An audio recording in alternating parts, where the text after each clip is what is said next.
هو انا نفسي افهم بجد، انت بتعمل ايه؟ انتوا ازاي بتعرضوا حاجه زي كده يا جماعه؟ بجد انا هتشل منكم. انتوا يا عمو البس تيشيرت يا عمو، ما تطلعليش بالفالنة، انت مش في بيتك، ده انت واخد راحتك قوي. بيعملوا ايس كريم بمكونات مش مفهومه مش معروفه، ملهاش اي وجود اصلا على القاره. وبيعملوها في بوله، يعني مثلا مش مكن مثلا، لا. وبيقلب بمصفة جد جد جده، يعني هو كان وارثها من جد جد جده بيقلب بيها. بجد حرام. ايه دي اللي انت بتحطه ده؟ ولابس لي برمودا، ده انت واخدين راحتك قوي، بجد انت واخد راحتك قوي. ايه ده بقى؟ ايه الايس كريم اللي يجزع ده بجد؟ يعني انا جسمي اشعر من المنظر، ما بالكم الطعم بقى، ما بالكم اللي لا، ما بالكم. بيعملوا على بابور، مش عارفه اللي تحت ده اسمه تقريبا، زمان كان اسمه بابور، اللي هو بيبقى مش عارفه هو ولا لا. وده لون معرفش. المفروض ان هما بيعملوا كده عصير مانجا، ده كده عصير مانجا عندهم. انا مش مضايقني غير اللي انت بتعمل فيه ده، لا طلع بابور، ده طلع بابور. بس سخن.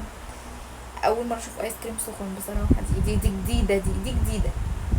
دي اول مره تمر عليا في التاريخ اللي انا بعمل فيه فيديوهات. ايه ده؟ ايه الميه دي بايدك؟ بايده، ده بيعمل بايده، بيعمل بايده.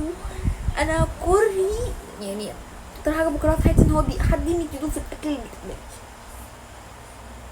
الراجل ابو فالين ده، طب ما انت لابس تيشيرت، هو ما تخلي زميلك يلبس تيشيرت زيك. ليه قاعد لنا بالفالنة؟ انا دخلت خصوصياتهم ليه؟ انا ليه اشوفك بالفالنة؟ انا واحده جايبه الفيديو بشوفك ليه بالفالنة؟ انا مش عارفه اقول لكم ايه. انا مش عارفه بجد، انا مش هاكل ايس كريم تاني خالص. يعني انا الايس كريم ده انا همنعه، ان ده مش. هو انت مفيش في الفيديو؟ ايه ده بقى؟ حاطين الايس كريم، جات لي نغزه في قلبيها خلاص. حاطين الايس كريم في مشنة. دي عندنا اسمه مشنة، في ناس عندها سبب، عندنا احنا اسمها مشنة. ايه ده؟ طب ليه يعني؟ ليه بجد؟ ما عندكوش امكانيات؟ ما تعملوش، ما هتسمموا الناس، هتسمموا الناس.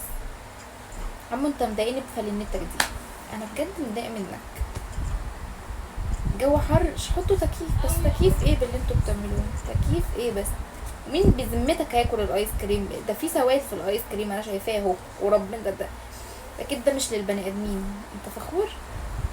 اذا انت بتبيعه فرد اصلا، ده هما